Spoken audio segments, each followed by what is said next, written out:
Setelah pertarungan dengan keenam pengadilan neraka milik Sekte Duan Hun, Bai Fengxi menghampiri He Fengxi untuk mengucapkan terima kasih atas pertolongannya. He Fengxi pun heran mengapa pada saat terluka Bai Fengxi masih merasa senang. Bai Fengxi pun menjelaskan selain karena Sekte Duan Hun sudah melemah, dia senang karena dapat bertemu dengan pemuda nomor satu yaitu Yu Wuyuan. Bai Fengxi pun tidak menyangka ada orang seperti itu dan dia berbeda dengan He Fengxi. He Fengxi pun berencana mengajak Yu Wuyuan bertemu di Gunung Tianxi. Mendengar hal tersebut, He Fengxi terkejut dan menanyakan alasan mengajak Yu Wuyuan. Tetapi Bai Fengxi tidak menjawab pertanyaan He Fengxi, dan He Fengxi pun pergi meninggalkan Bai Fengxi. Kemudian He Fengxi menemui Yu Wuyuan yang sedang membaca buku di dekat air terjun. Mereka berdua mengobrol membahas tusuk rambut, yang rupanya tusuk rambut tersebut dipersiapkan Yu Wuyuan untuk Bai Fengxi sebagai hadiah pertemanan. Tampak He Fengxi tidak suka. Sebelum pergi pun He Fengxi memperingatkan Yu Wuyuan untuk jaga sikap kepada Bai Fengxi. Di Gunung Tianxi, rupanya Bai Fengxi dan Yu Wuyuan janjian bertemu. Pertemuan mereka ternyata bukan untuk saling memahami satu sama lain, melainkan Bai Fengxi menantang Yu Wuyuan bertanding untuk menentukan siapa nomor satu di dunia ini, karena Bai Fengxi tidak mau menjadi yang kedua. Tentu saja kejadian tersebut membuat Yu Wuyuan terkaget. Mereka pun akhirnya bertanding berlari melewati sungai, dan pertandingan berakhir dengan seimbang. He Fengxi yang melihat dari jauh sangat senang karena apa yang dipikirkannya ternyata salah. Bai Fengxi pun kembali menemui Sekte Tianshuang, dan dia bertemu adik seperguruannya yang memberikan informasi jika keadaan Guru Bai sudah membaik. Dan di sini ditemukan fakta kalau Bai Fengxi sebenarnya ada rasa terhadap He Fengxi. Saat asik mengobrol, Guru Bai pun datang dan mengatakan karena Sekte Duan Hun sudah melemah, kekacauan dunia persilatan sedikit tertunda. Guru Bai pun meminta Bai Fengxi membawa adik seperguruannya kembali ke markas Sekte Tianshuang, sementara sang guru akan menemui temannya kembali ke kota Yongzhou. Feng Qiwu bersama orang kepercayaannya sedang membahas mengenai maksud raja yang memberikan titah kepada ketiga pangeran. Pangeran pertama ke Kementerian Personalia, pangeran kedua ke Kementerian Pekerjaan, dan pangeran ketiga ke Kementerian Pendapatan. Raja ingin menguji ketiga pangeran tersebut. Ini semua untuk menentukan siapa pewaris raja berikutnya. Melihat fakta bahwa pangeran kedua mendapatkan pekerjaan paling sulit, Feng Qiwu pun ingin menemui pangeran kedua. Sesampainya di kediaman pangeran kedua, Feng Qiwu langsung mengucapkan selamat kepada pangeran kedua. Dan pangeran kedua mengatakan kepala penyelidik Liu di Kementerian Pekerjaan adalah anggota keluarga Feng. Feng Qiwu pun langsung merespon dengan mengatakan, sebelum matahari terbenam, laporan terkait akan sampai ke pangeran kedua. Dan sekaligus mereka membahas tentang pangeran ketiga. Tetapi justru pangeran kedua meminta Menteri Feng untuk membantu pangeran pertama. Sekeras apapun perebutan posisi penerus, kakak pertama tetap akan menjadi kakaknya. Dan Nona Feng Qiwu akan menjadi orang pertama yang mengetahui apabila terjadi perubahan di pengadilan istana. Sementara itu, pangeran ketiga mendapat laporan dari anak buahnya bahwa dalam Kementerian Pekerjaan yang dipimpin pangeran kedua terdapat pembukuan yang salah. Pangeran ketiga pun senang dan akan memeriksa Kementerian Pekerjaan. Feng Lanxi yang sedang berdiskusi dengan Menteri Zheng di Kementerian Pekerjaan mendapat berita bahwa pangeran ketiga telah menerobos masuk di Kementerian Pekerjaan untuk memeriksa pembukuan. Hal tersebut membuat Menteri Zheng terkejut dan ketakutan. Rupanya ada hal yang mereka tutupi terkait masalah pembukuan. Feng Lanxi pun meminta untuk menceritakan agar bisa membantunya. Rupanya Kementerian Pekerjaan telah memakai uang perak sangling makam raja. Uang tersebut digunakan untuk memperbaiki dinding gerbang kota Shun karena hujan es tahun lalu. dan uang yang mereka gunakan belum dapat dikembalikan. Pangeran ketiga pun sudah berada di Kementerian Pekerjaan dan sedang memeriksa pembukuan keuangan beserta anak buahnya.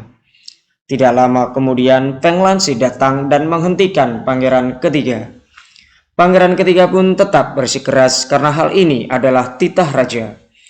Pemeriksaan dilanjutkan dan benar saja pangeran ketiga menemukan uang sangling makan raja telah hilang.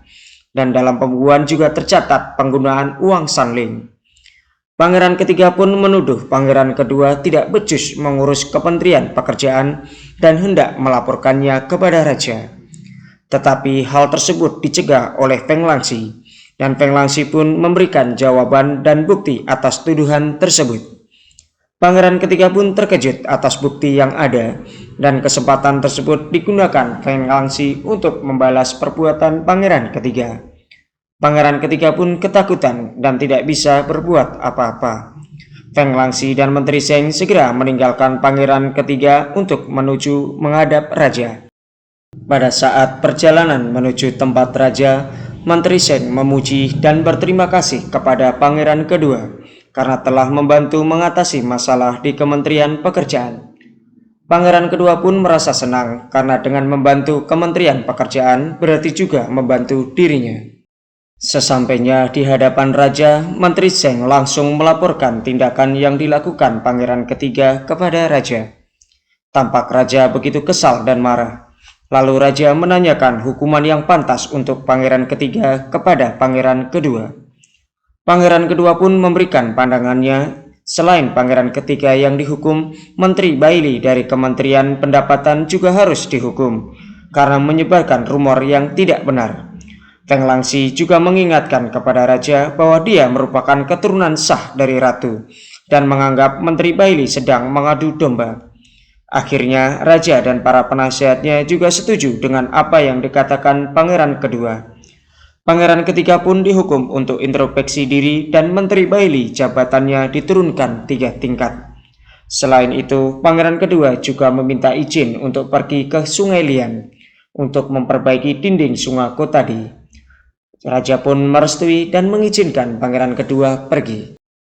Kecerdasan pangeran kedua rupanya membuat para penasehat kagum.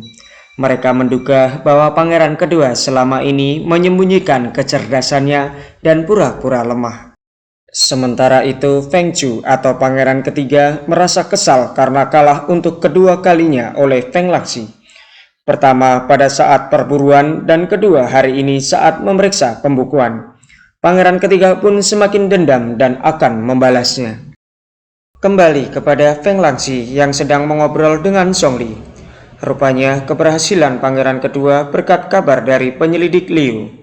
Song Li pun mengingatkan kepada pangeran kedua bahwa pangeran ketiga pasti akan berusaha lebih keras lagi untuk melawan kita.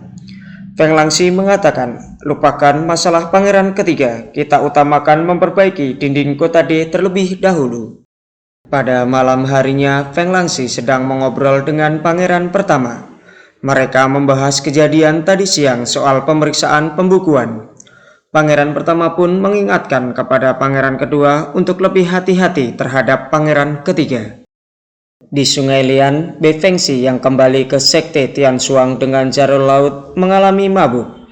Dan untuk mengatasinya, mereka menghirup minyak kulit jeruk yang dipanggang dengan lilin. Bei Fengxi pun menghirupnya dan mereka membahas soal Bei Fengxi akan menjadi penerus sekte. Namun Bei Fengxi tidak terlalu suka membahas hal tersebut dan berlalu meninggalkan adik seperguruannya. Di sisi lain, Feng Lansi sudah berada di Sungai Lian. Terlihat ombaknya begitu besar dan membahayakan. Mereka pun memutuskan untuk kembali karena akan ada angin dan ombak besar. Pada saat akan kembali, kapal mereka diserang oleh orang yang tidak dikenal. Mereka pun berusaha melawan tetapi gagal. Dan pada akhirnya kapal mereka pun tenggelam akibat penyerangan tersebut. Dan Feng Lansi pun jatuh ke sungai. Keesokan paginya, anak buah pangeran ketiga mengabarkan bahwa pangeran kedua telah mati tenggelam. Sontak pangeran ketiga kaget dan menendang anak buahnya. Pangeran ketiga mengatakan ingin melawan pangeran kedua tetapi tidak membunuhnya. Mereka pun menjadi was-was dan takut. Jika hal ini sampai ketahuan raja, tamatlah riwayat mereka. Kabar tenggelamnya kapal pangeran kedua pun sampai kepada raja. Raja begitu terpukul dan marah. Segera memerintahkan anak buahnya untuk menemukan pangeran kedua dan segera mencari dan menyelidiki siapa pelakunya. Kembali ke Bai Fengxi. Bai Fengxi menasehati adik seperguruannya, jika memang suka kepada Jirong, katakan saja. Seorang pendekar selalu berterus terang. Tampak adik seperguruannya malu-malu. Tetapi setelah Bai Fengxi menceritakan bahwa perjalanan laut ini permintaan Jirong agar dirinya bisa melihat lebih banyak dan tinggal lebih lama, akhirnya adik seperguruannya mau mendekati Jirong. Tak berapa lama mereka melihat ada orang di dalam laut. Bai Fengxi pun menyelamatkannya. Betapa terkejutnya bahwa yang diselamatkan adalah He Fengxi. Bai Fengxi pun menjadi heran apa yang menimpa He Fengxi sebenarnya sampai terjadi seperti itu, dan Bai Fengxi pun merawat He Fengxi. Baik teman-teman, episode ke-7 Who Rules the World telah selesai. Semakin menarik bukan? Jangan lupa like, subscribe, komen, dan share ya. Sampai jumpa di episode ke-8. Terima kasih.